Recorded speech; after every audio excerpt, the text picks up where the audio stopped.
வணக்கம் மக்களே. திமுக கூட்டணியில் யாருக்கு எத்தனை தொகுதி? ஸ்டாலின் போடும் கணக்குதான் என்ன?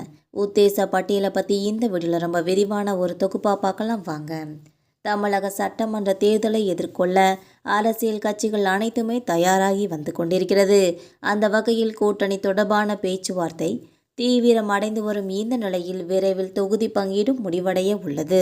இதன்படி தற்போது வரை தேர்தல் பணியில் முதல் ஆளாக களத்தில் உள்ளது அதிமுக. கூட்டணி தொடர்பான பேச்சுவார்த்தையை விரிவுபடுத்திய அதிமுக, பாஜக மற்றும் பாமக மற்றும் அமமுக ஆகிய கட்சிகளை கூட்டணியில் உறுதி செய்துள்ளது. இதனை அடுத்து இன்று இறுதிக்கட்ட பேச்சுவார்த்தை நடத்தி நாளை தொகுதி எண்ணிக்கை தொடர்பாக கையெழுத்தாக உள்ளது என்பது குறிப்பிடத்தக்கது. அந்த வகையில் பாஜக 40 முதல் 45 தொகுதிகளை அமமுகவிடம் இருந்து கேட்கிறது.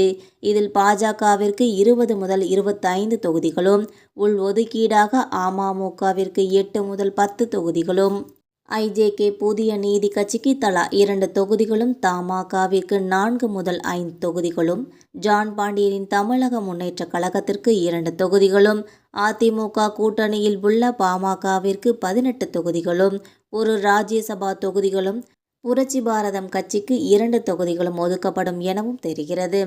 அதிமுகவை பொறுத்தவரை குறைந்தது 170 முதல் 180 தொகுதிகளில் போட்டியிட திட்டமிட்டுள்ளது. இதேபோல திமுகவும் குறைந்தது 165 முதல் 170 தொகுதிகளில் திமுகவின் உதயசூரியன் சின்னத்தில் போட்டியிட திட்டமிட்டுள்ளது.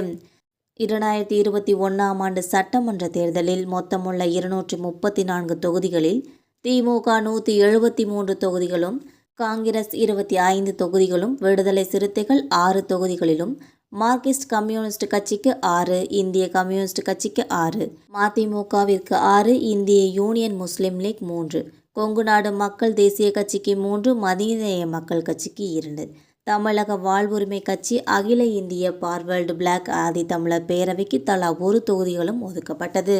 இந்த நிலையில் தற்போது உத்தேச பட்டியல் திமுக 165, காங்கிரஸ் 25, கம்யூனிஸ்ட் 6, கம்யூனிஸ்ட் 6, விடுதலை சிறுத்தைகள் 6, மதிமுக 6, மக்கள் நீதி மய்யம் 3, மனிதநேய மக்கள் கட்சி 2, முஸ்லீம் லீக் 3, SDPI 2, வேல்முருகன் 1 ஆகிய தொகுதிகள் ஒதுக்கீடு செய்யப்படும் எனவும் தெரிகிறது. இதில் ராமதாஸ் தலைமையிலான பாமக வந்தால் 3 தொகுதிகளும், தேமுதிக வரும் பட்சத்தில் 6 தொகுதிகளும் ஒதுக்க வாய்ப்புள்ளது. இதில் தேமுதிக வரவில்லை என்றால் திமுக கூடுதல் தொகுதிகளில் போட்டியிட வாய்ப்புள்ளதுனே தெரிகிறது. மக்களை, நம்ம போகிற இந்த அரசியல் தகவல்கள் உங்களுக்கு பயனுள்ளதாக அமைஞ்சா மறக்காமல் நம்ம சேனலை சப்ஸ்கிரைப் பண்ணி பெல் ஐக்கனை கிளிக் பண்ணி வச்சுக்கோங்க. அப்போ தான் நம்ம போகிற இந்த மாதிரியான அரசியல் தகவல்கள் உங்களை உடனுக்குடன் நோட்டிஃபிகேஷனாக வந்து சேரும். தேங்க்யூ.